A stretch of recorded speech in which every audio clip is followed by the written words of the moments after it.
Our love has grown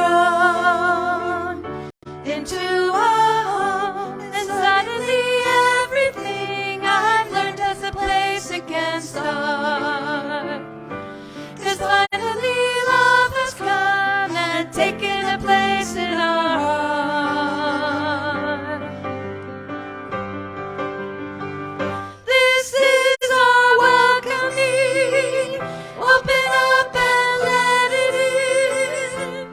Feel it happening. Spirits beckoning. Welcome to our welcoming.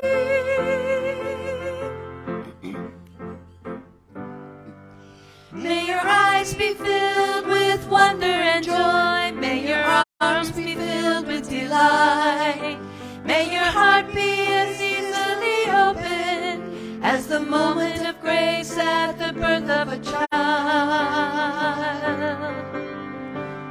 Love's gentle touch shows me so much, and suddenly everything I've learned has a place it can start. 'Cause suddenly love has come and taken a place in our hearts. This is our welcoming.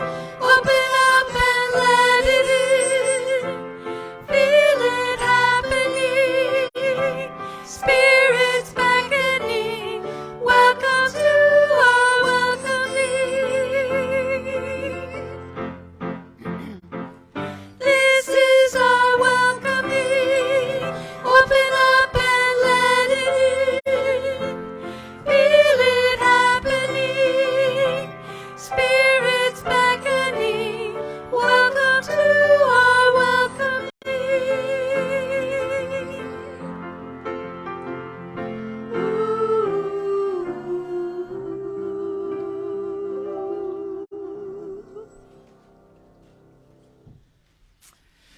Good morning, everyone. Good morning. Loving seeing everyone trickling in. We are so glad that you've joined us this morning. Well, I think you all know that I'm Reverend Michelle Vargas, and it is my joy and honor to welcome you this morning to Unity of Monterey Bay on this thank you, God, sunny weekend. Yay, yay, yay. Who has just been loving the sun? Isn't that great? You just have this whole new appreciation for the sun. It's like, been trying to get out and enjoy it as much as possible. Unity of Monterey Bay is a beloved community, co-created with love and intention, that welcomes all races, nationalities, colors, and religions, whatever your immigration status, sexual orientation, gender identity, and or abilities. Whether you're here with us in person or you're joining us virtually, we know that love knows no boundaries and that we are one in spirit. As a purpose-driven church, Unity of Monterey Bay is an inclusive spiritual community committed to co-creating an environmentally sustainable, spiritually fulfilling, socially just, and compassionate human presence on this planet. We celebrate our oneness and we honor the God of each of our understanding, affirming the innate good and the divine essence within each and every individual. Will you please join me now in our statement of faith? There is only one presence and one power in the universe, God the good, expressing as infinite God beyond us, intimate God beside us, inner God being us, divine love in action. So let's begin now with a moment of prayer. And I share with you this morning this prayer for winter. Loving Creator, in the midst of winter, when the days are cold and wind can pierce, remind us of the warmth of your love.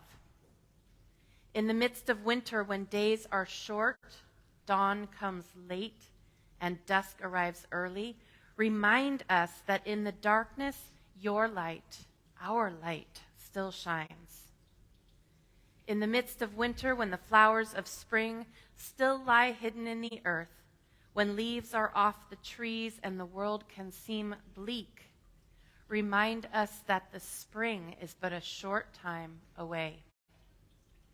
And when in our lives we feel as if we are experiencing a season of winter, let us always remember to reach out to you so that we may feel the warmth of your love and see that only your light can take away the darkness of our soul. And so we affirm now together this morning, thank you, God, for this most amazing day. Miracle follows miracle, and wonders never cease. And so it is. Well, now is the time when we celebrate our children. So holding in our hearts all of the children in our community and in our own homes and families and neighborhoods, all the children in the world, we hold them in our hearts and we see them protected and resilient, creative and evolving, joyous and loved. Please join me in our heartfelt blessing. We love you, we bless you, we appreciate you just the way you are. Sending it to little Sage. This bright light of mine, I'm gonna let it shine. This bright light of mine, I'm gonna let it shine. This bright light of mine, I'm gonna let it shine. Let it shine, let it shine, let it shine.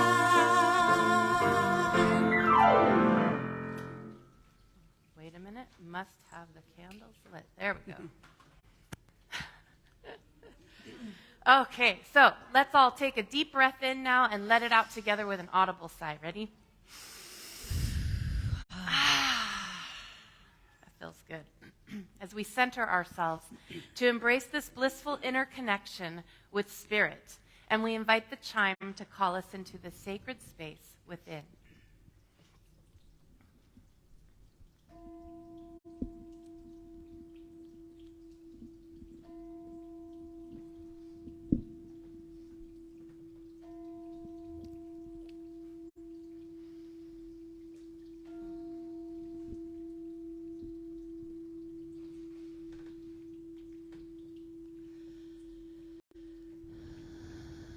We ring the chime 4 times to call in the 4 directions and to remind us of our interconnection with all of creation and with the sacred circle of life. As we feel it resonate through our very beings, we follow its call into this now present moment within. Focusing on our breath, with each inhale, we open our hearts and minds. We envision that breath reaching every cell of our being. And with each exhale, we see all barriers and obstacles dissolving into the divine flow. And again, as we inhale, we expand the spaciousness within us. We move beyond the limitations and boundaries of our bodies. And as we exhale, we ground ourselves deep within Mother Earth and into our oneness with the universe. Finally, we breathe our awareness into the highest expression of love, light, joy, and peace we can imagine.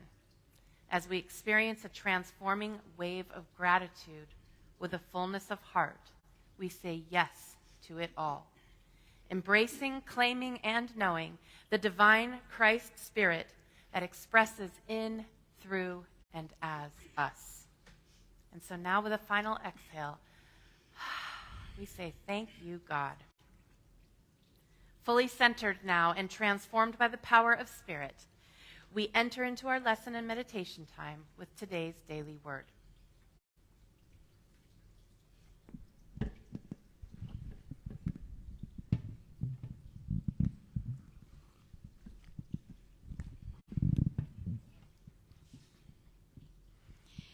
We read from Daily Word for January 11th, shared with permission of Unity, publisher of Daily Word, that can also be found at dailyword.com.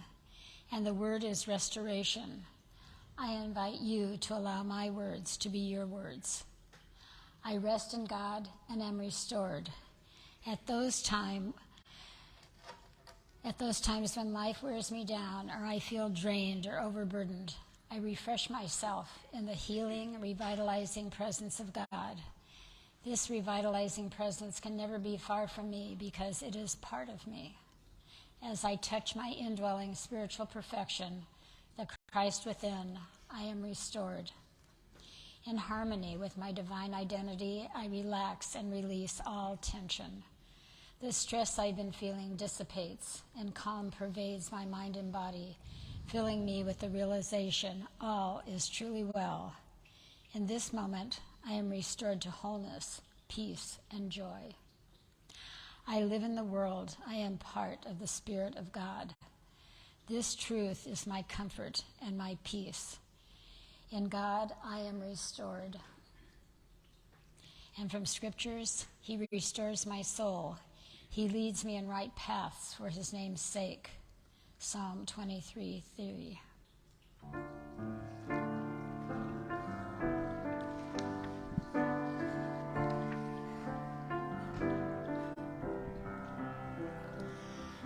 Surely the presence of the Lord is in this place.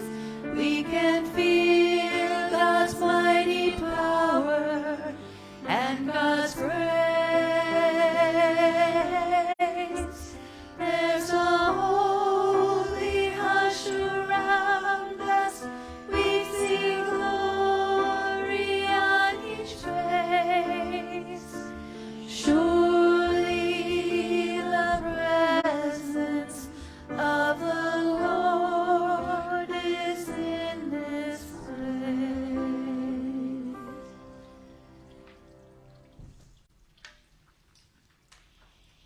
In witness to the sacred wisdom of the many paths to the sacred, we read from 3 sacred editions on this morning's topic, the importance of rest.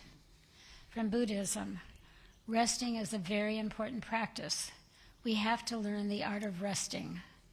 Resting is the first part of Buddhist meditation. You should allow your body and your mind to rest. Our mind, as well as our body, needs to rest. From Judaism, for I will satisfy the weary soul, and every languishing soul I will replenish. And from Christianity, and so for God's people have a complete rest waiting for them. The man who goes into God's rest rests from his own work, the same as God rested from his work. Let us do our best to go into that rest, or we will be like people who did not go in.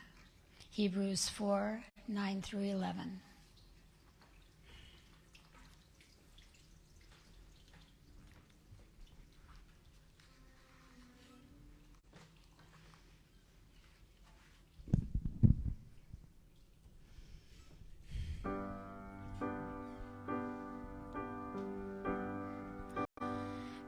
Everything is sacred.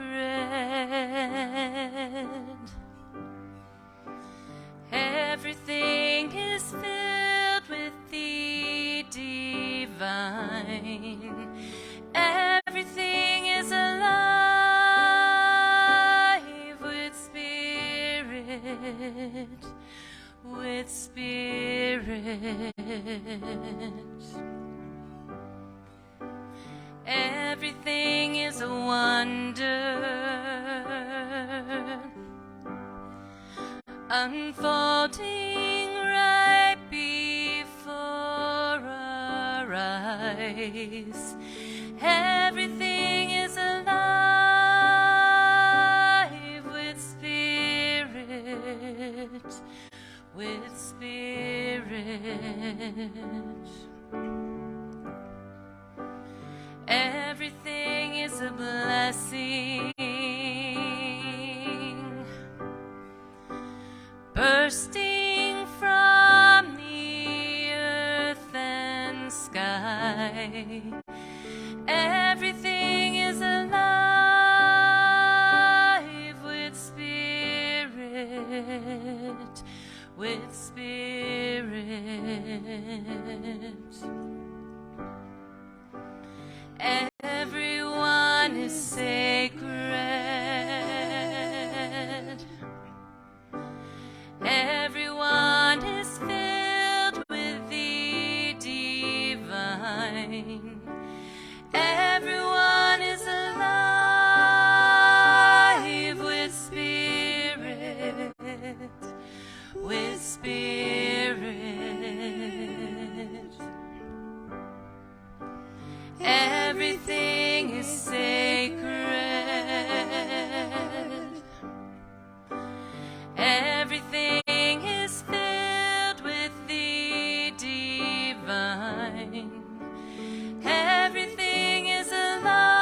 unfolding right before our eyes.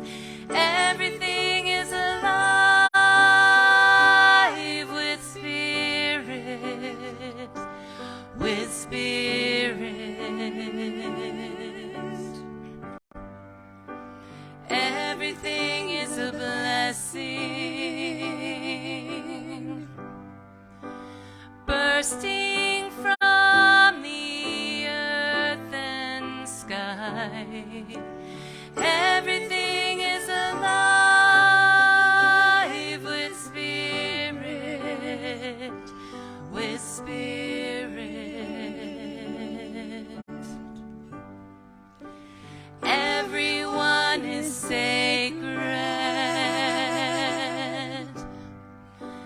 Everyone is filled with the divine. Everyone is alive with spirit, with spirit.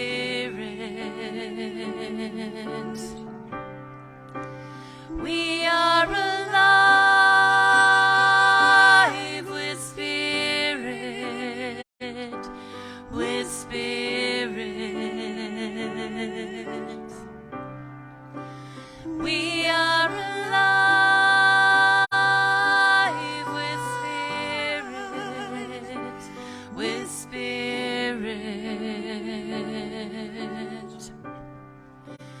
We are alive with spirit, with spirit.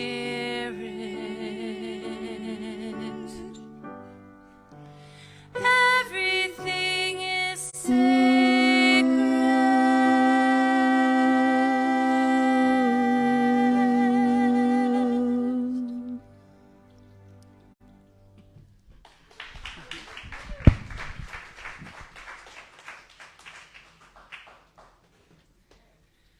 Whew, this is definitely one of those days that could be the lesson.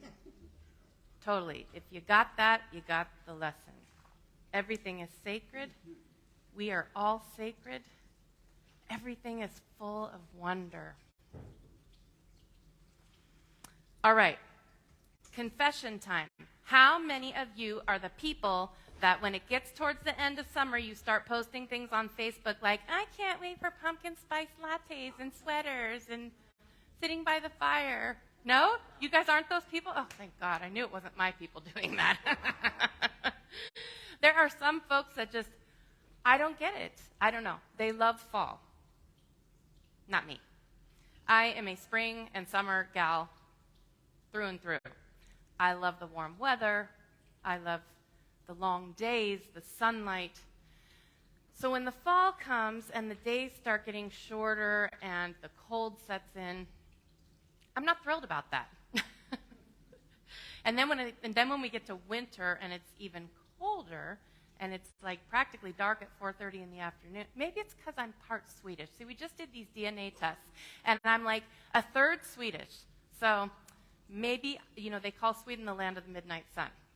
But then, of course, in the winter, it's the land of no sun. So maybe that theory doesn't work. So with some effort, I try to get on board with the seasons because God didn't ask me, so I can't change them. Try to get on board and try to enjoy things about the changes of the season, but it doesn't come naturally to me. I mean, I love the California lifestyle of being outdoors as much as possible, going on lots of walks. I love all the eating out at restaurants. And so when the seasons turn and it becomes rainy and cold and I can no longer do those things or do them as much, it's hard for me. Can anybody relate to that? I know, outdoor woman over here.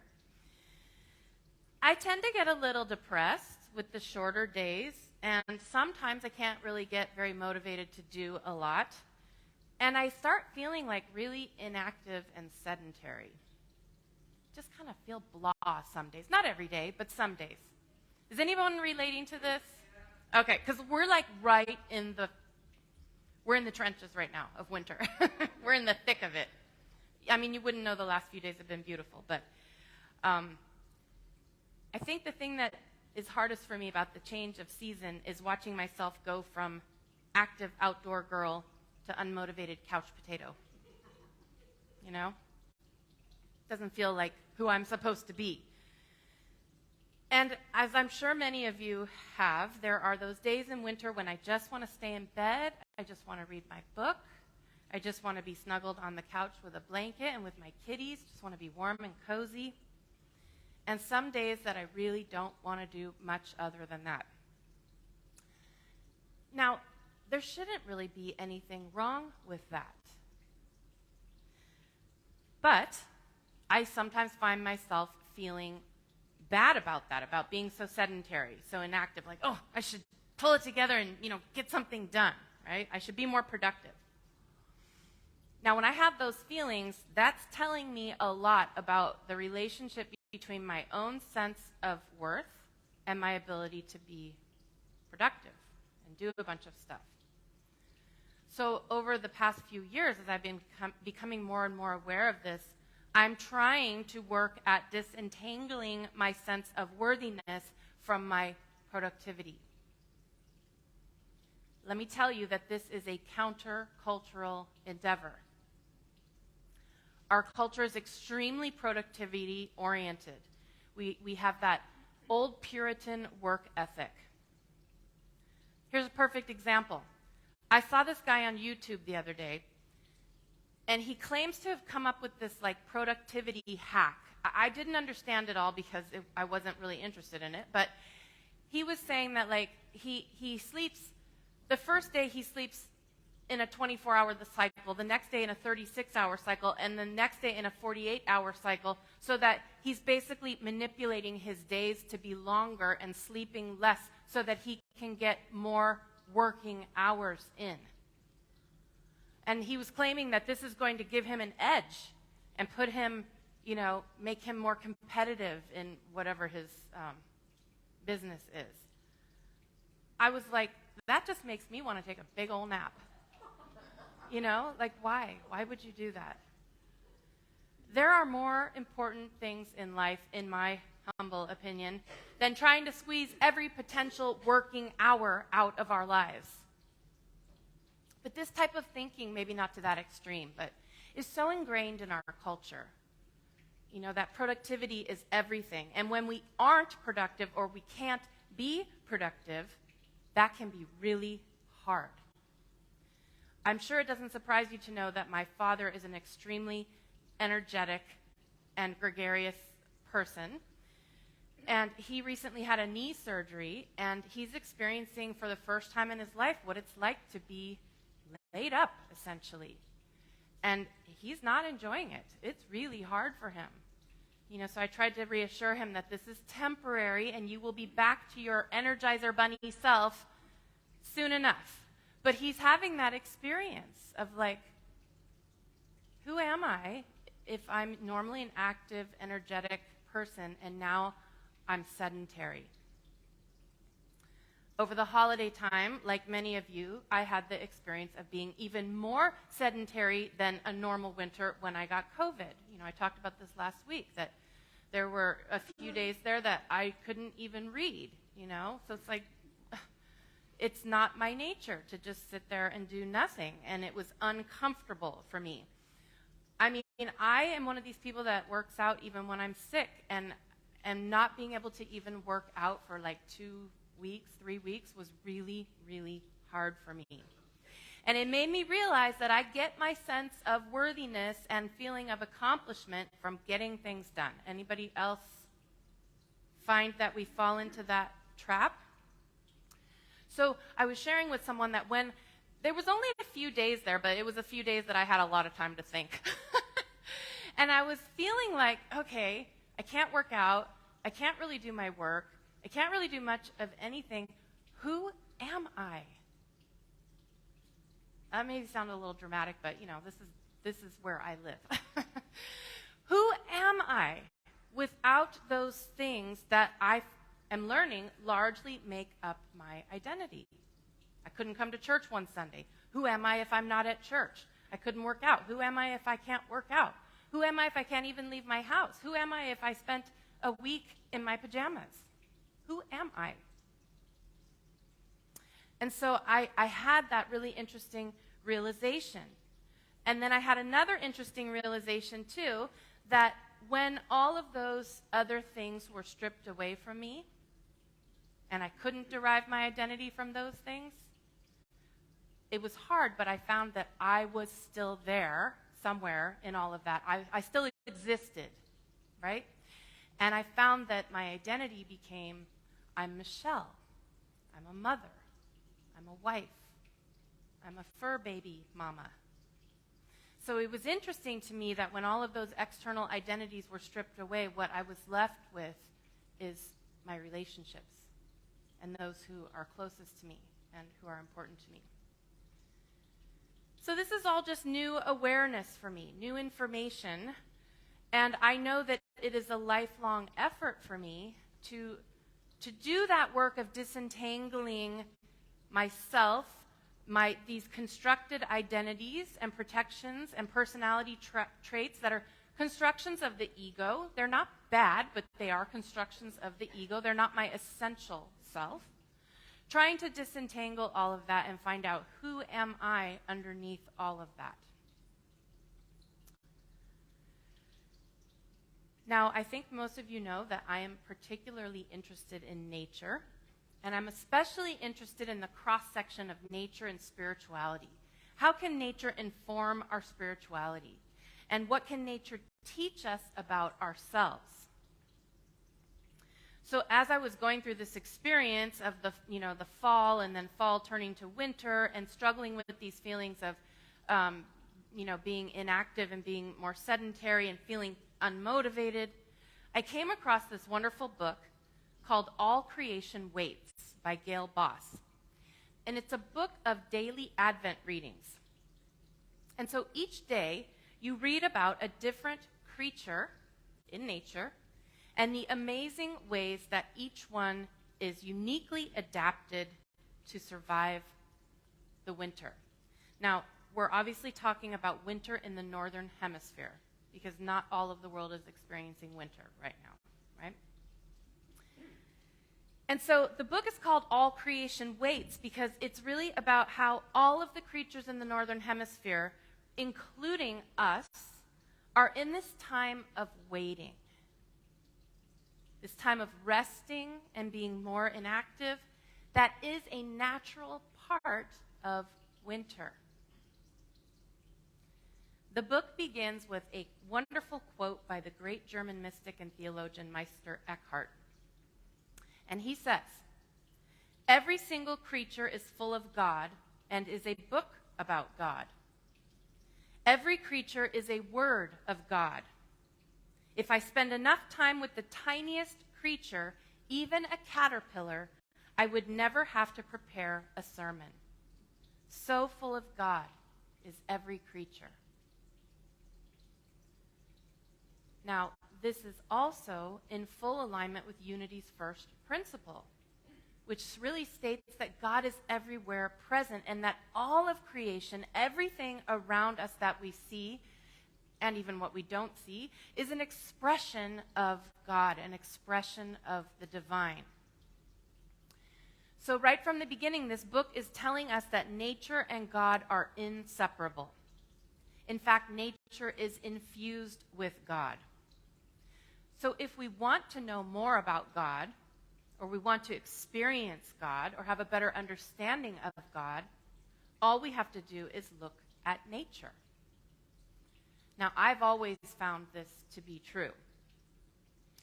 In fact, when I look at nature, that beauty and perfection, that intricacy, and what I experience as intelligence of nature is where I find the proof of an infinitely loving and benevolent God.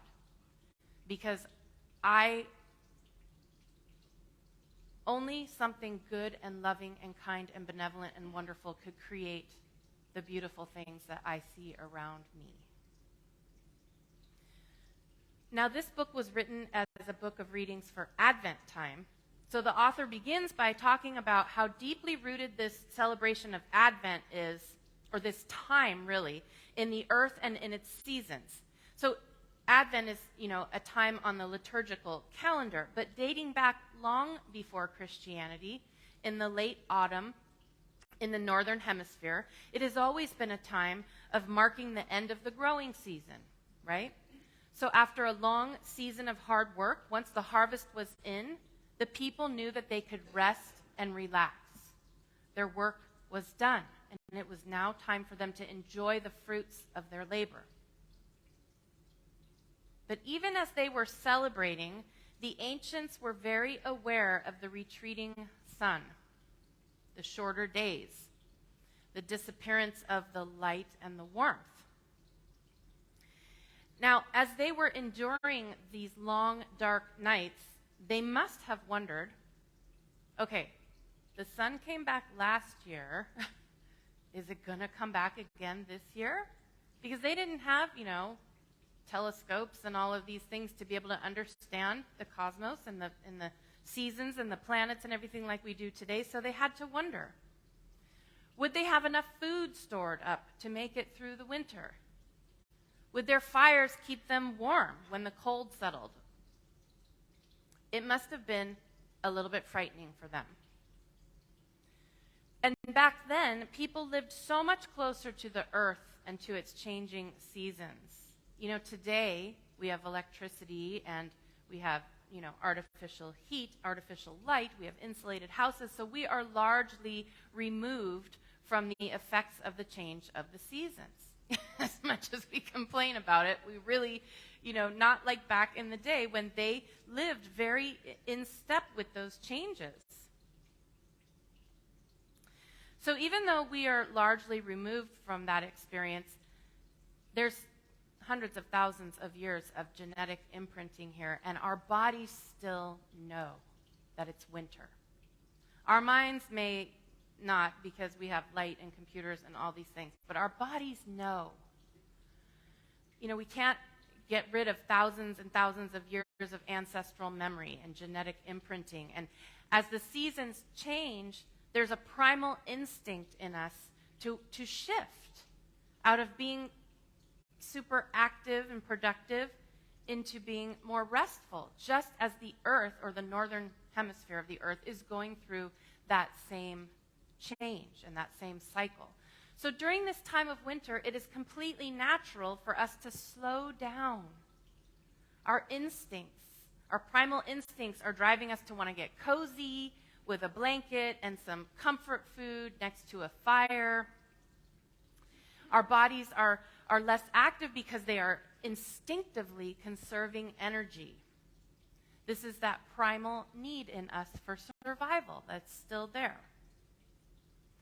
So not just for nature, but for us as well, it's a time of sort of contracting, of simplifying, of stripping away and getting down to bare essentials, a time of rest, of hunkering down, of recovering from the previous year's work, and of shoring up resources.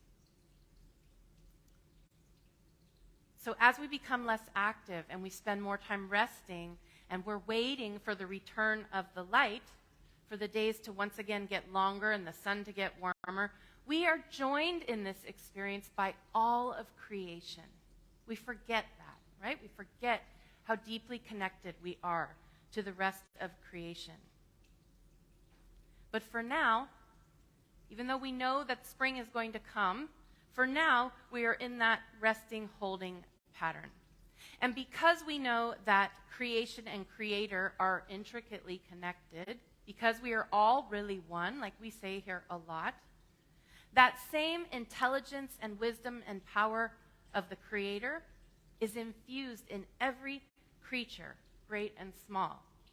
And we can see that intelligence in the way that each of them is uniquely designed to survive the winter and to await the coming of the light.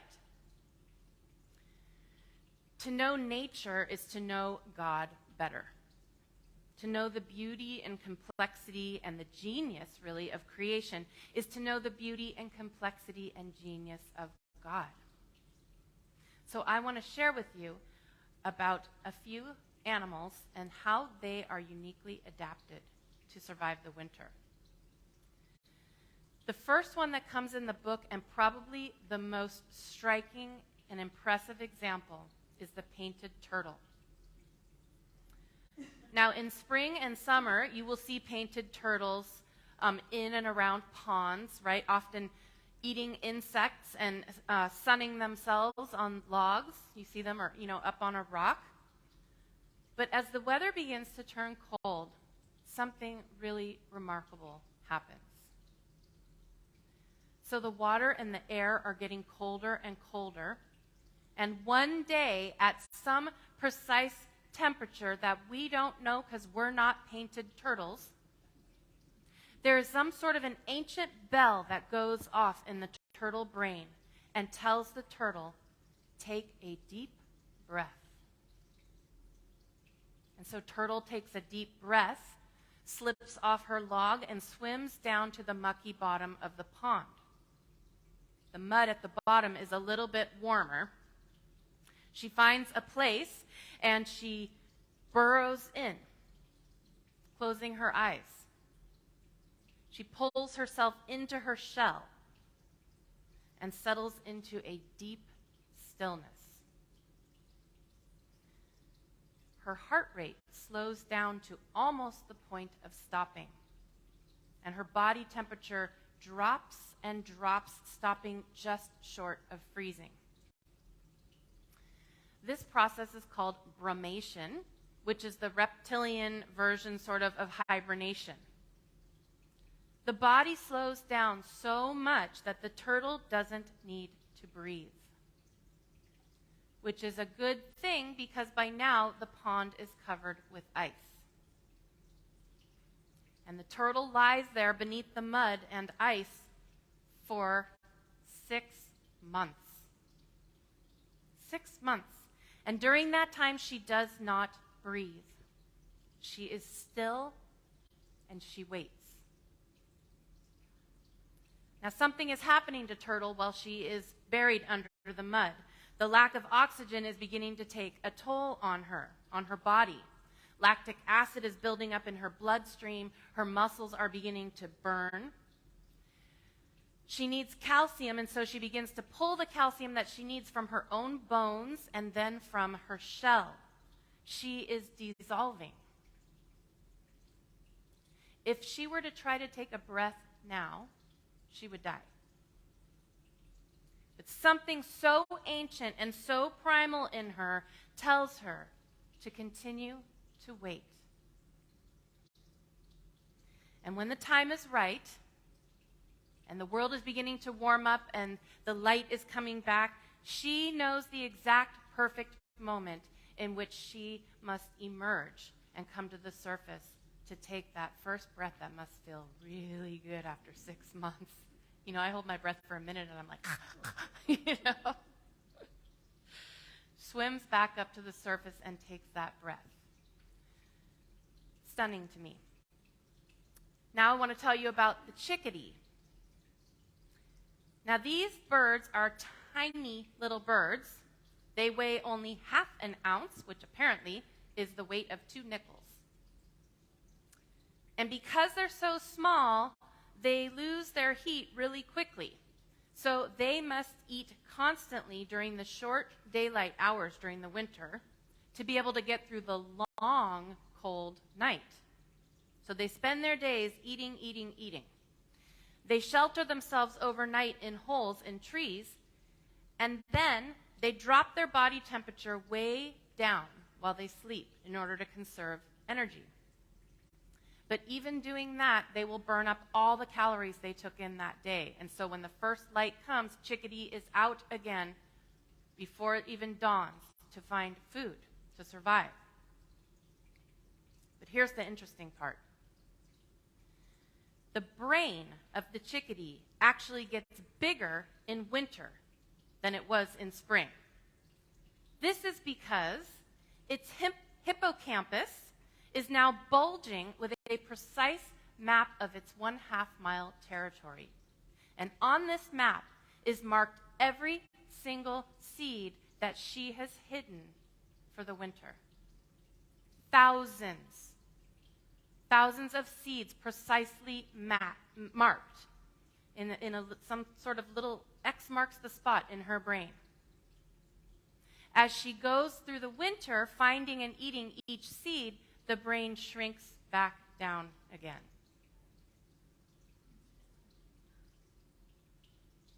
I can't even remember why I walked in the room.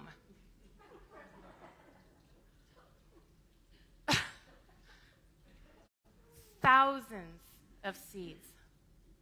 And she knows precisely which tree and which little bit of bark and which little crack contains that seed. Now tell me there isn't a loving, benevolent God. Well, as you know, I could go on about nature all day, but I want to share one more example with you. And this is the honeybee. I like honeybees. My next door neighbor keeps bees, and I get to buy the honey from him. They come over and eat my well, they don't eat. They get their nectar from my flowers in my yard, and then I have to buy the honey from them, but that's okay. I don't mind supporting that. Now, that's local honey when it's coming from your next door neighbor, right? Okay, bees are amazing. I had no idea until I started to learn about this a few years ago when I was homeschooling Alexandra, and you learn things you never imagined. In the winter, the honeybee hive consists only of females, and they are all tightly gathered around the queen. Their job is to keep the queen warm during the freezing nights. You want to know how they do this? They shiver their wings, their little flight wings. They just shiver them, which doesn't seem like it would do much, but we're talking about 20,000 bees in a typical hive, all shivering in unison. And that produces enough heat to keep the queen and the honey supply at a toasty 92 degrees Fahrenheit, even when it is freezing outside. But that's not all. If they were to just stay in the place where they are in their huddle, the ones on the outside of the huddle would start to freeze to death. So bees, honeybees, have a complex choreography sort of that they follow, where the ones on the outside, when they start to dip below, when they feel their body temperature drop to around 42 degrees, it's time to start moving towards the center of the huddle. The ones on the inside start moving towards the outside and take a place at the freezing cold edge. Do you all remember March of the Penguins? Because I seem to remember that penguins do something similar. The ones on the outside move to the inside. Again, how many things we can't even coordinate, and these bees are like, perfectly choreographed. The level of intelligence and instinct and cooperation that this requires is stunning to me. All of it is done with the sole purpose of keeping the queen alive and healthy. Now, there are also bees in there called nurse bees, whose job is to care for and groom the queen. And what they do is they pass the queen's scent back through the ranks so that the other bees are able to know the status of the queen bee. From that scent, they know whether she is laying eggs, what she's doing. So during this time, when they get that scent tells them that there's no egg laying happening, there's no brood to feed, that they are to focus all of their attention on shivering and keeping her warm. Most of the bees will not live to see the spring. And so all they will ever know is that huddling, that still, quiet warmth, and that shivering and waiting. Now, each of these animals, obviously, is so incredibly, perfectly adapted to survive the winter in its own unique way. And for me, as I said, that level of complexity, that it just stuns me, and to me is proof of a loving, intelligent God. But we too are part of nature, and we also are uniquely designed to live through the various seasons. Even though our culture has moved so far out of the rhythm of the seasons and modern technology keeps us from feeling most of the effects of the changing seasons, we are still internally, somewhere in there, we are deeply connected to nature and to the seasons. Therefore, becoming more conscious of that, more conscious of the rhythms of the earth, can be a spiritual practice for us. If God is in nature, then becoming more in touch with nature is becoming more in touch with God. So what if, rather than resisting this time of year and feeling bad about being sedentary, about not having a lot of motivation, wanting to just snuggle up with a warm blanket, what if we could fully embrace this time and just allow ourselves to be sedentary when we feel like being sedentary, to be inactive and restful when we feel like that, allowing our bodies to show us that that is what we are meant to be doing this time of year. We can learn from that example of nature that there's a time and there's a season for everything. There's a time to work and there's a time to rest, a time to be active and a time to be still.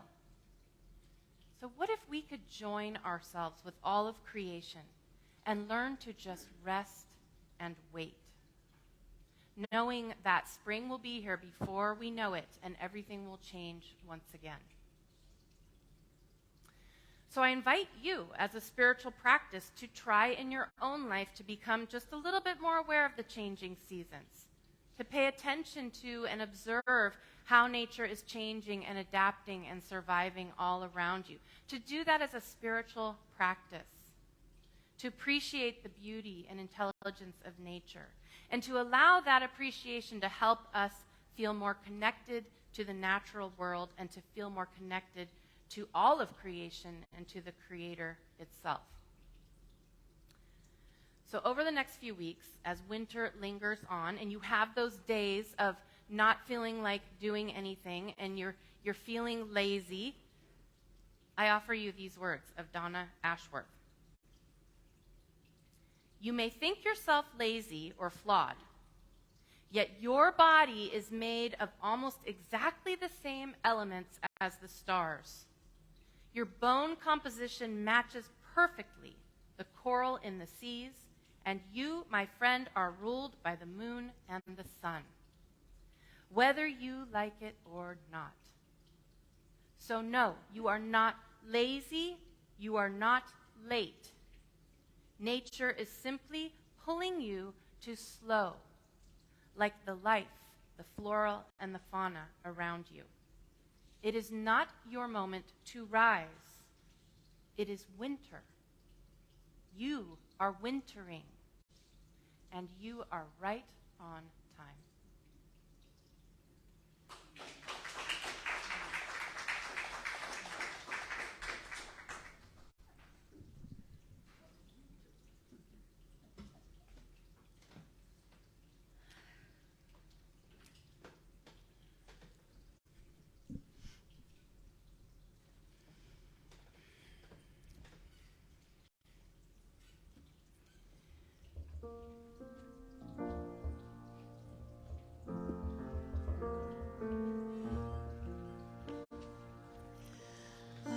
Rest in God, God rests in me.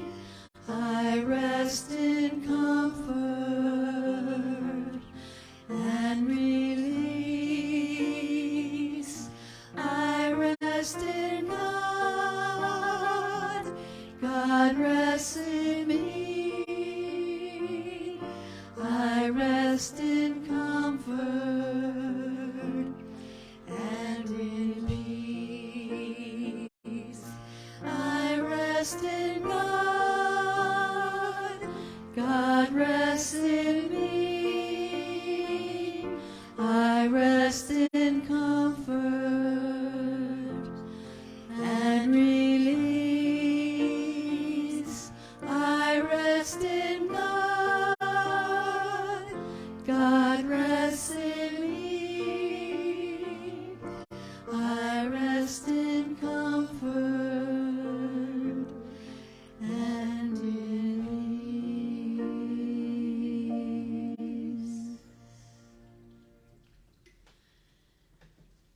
we have an opportunity now to come into just a few moments of rest.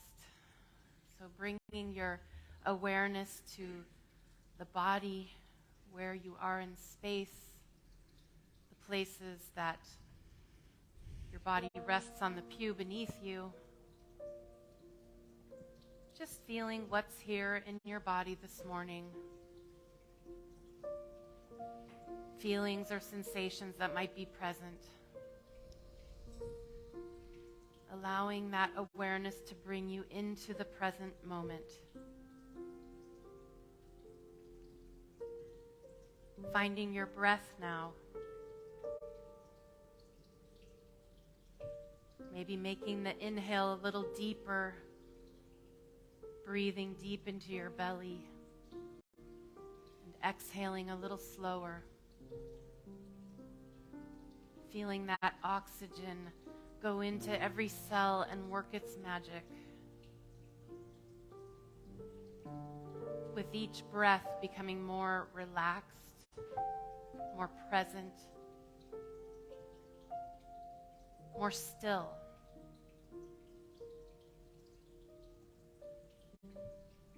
There is a still place within each and every one of us. Deep within us. There's a place that is beneath the waves, protected from the storm. A place that is calm, that is peaceful, that is relaxed, that is open and receptive.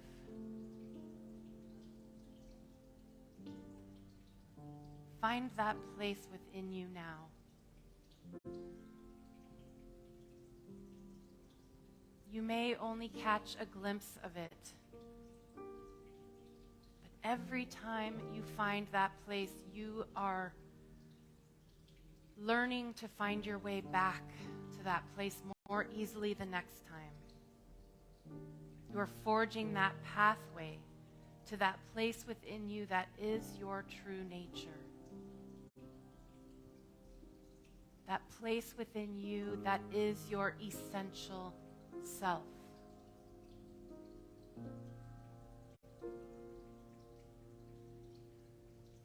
When all else is stripped away,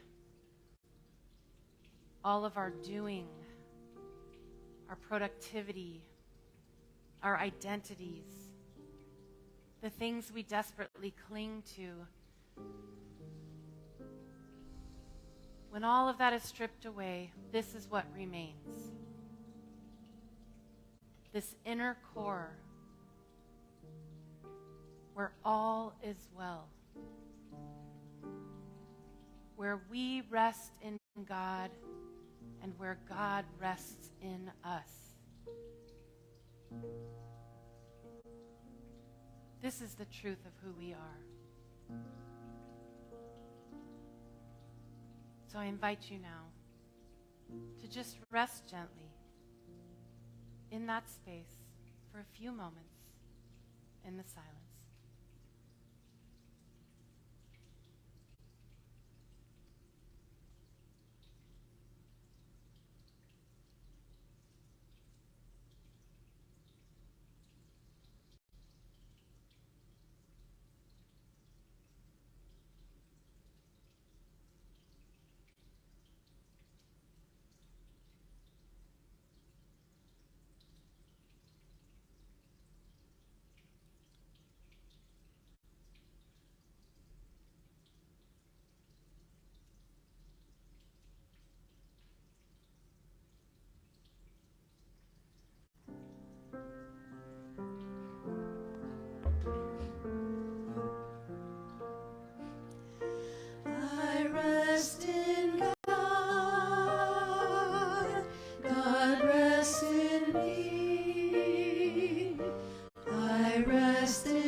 So as we begin preparing now gently to release this place, just coming back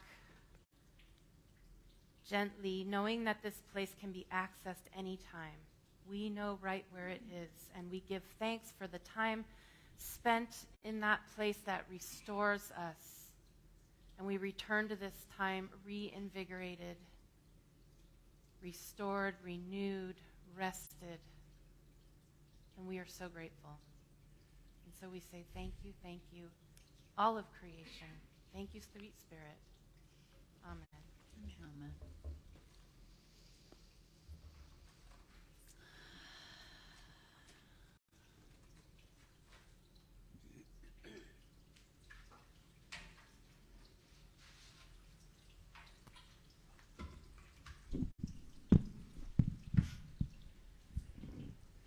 Gosh, I do wintering really well.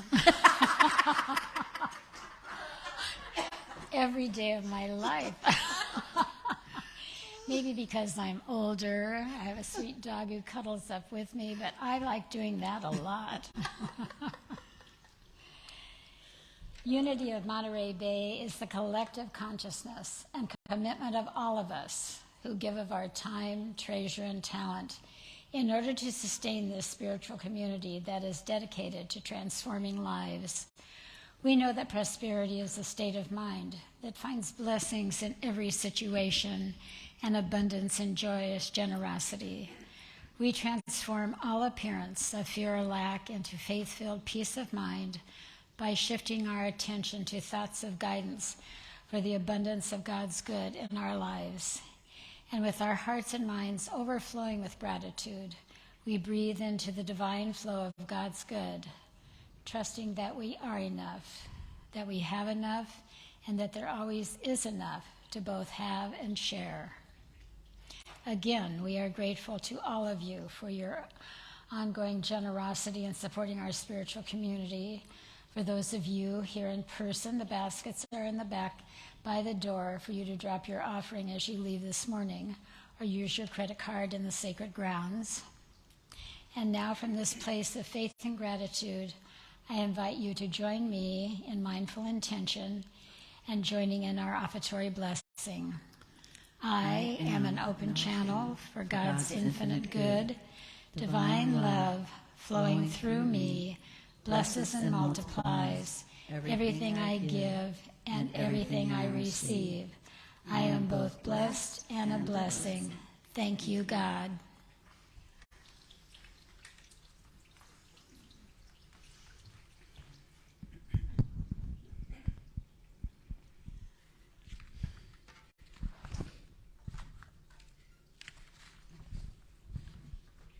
Colleen, you're just like a little teddy bear. You're just snuggly and cozy. That's okay.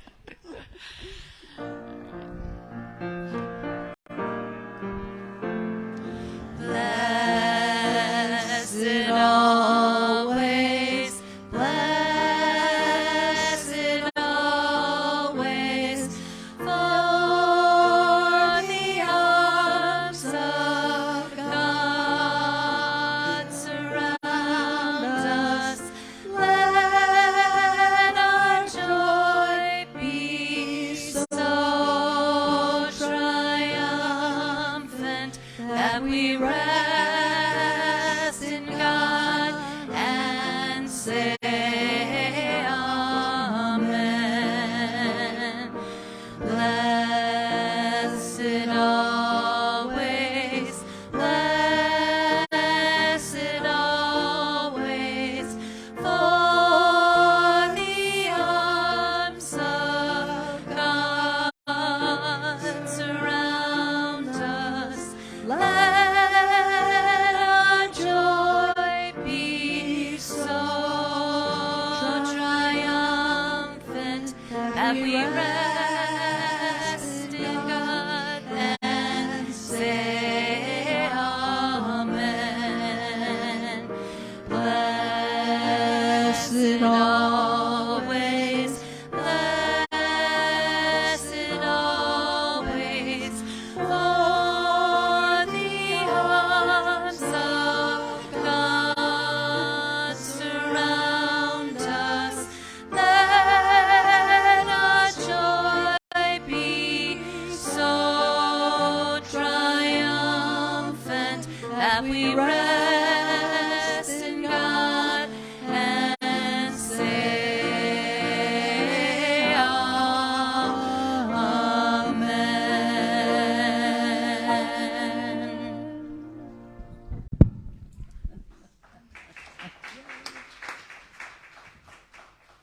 beautiful song. Love that song. So, of course, we want to thank the composers, musicians whose music we use today, Kenny Loggins, Denise Rosier, Richard Burdick, and Ricky Byers-Beckwith. And, of course, our awesome music team, Denise and Sue and Mary Ann and myself. And, yeah. Yay. The only announcement I have today is just about the women's retreat, but I think y'all have already heard about that, right? That it is coming back in the spring, April 14th through the 16th at Villa Del Mar in Santa Cruz. So if you're not signed up for that already, you can still sign up. There's plenty of time to sign up, and you can do that in the sacred grounds. Alrighty. As we bring our service to a close this morning, we are so grateful that you've joined us here, whether you're here in person or you're joining us virtually, you're watching us later on YouTube. We are just glad that you joined us, and whether it's your first time or you're a regular, we hope we've made you feel at home in our Unity community, and we want you to know that wherever you are on your spiritual journey, you are welcome here. Prayer chaplain on duty today is Miss Sue. She is available to pray with you after the service, and we give thanks for her service. All right, we're ready to form our closing circle for our prayer for protection and our peace song.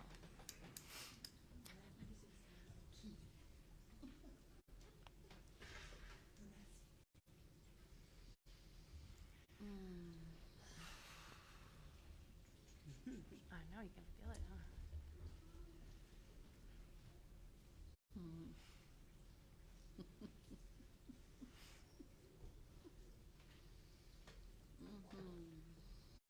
She's bringing spring back all by herself. She looks like spring. You look like spring today. And you're very springy.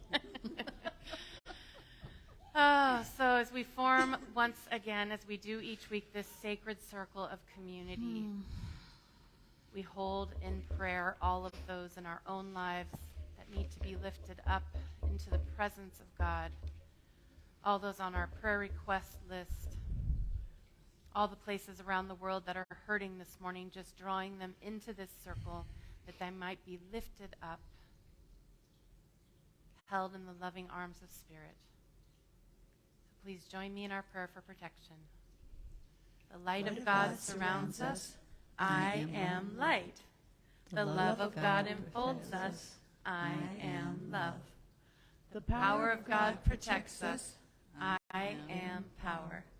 The presence of God watches over us. I am presence. Wherever we are, God is, and all is well.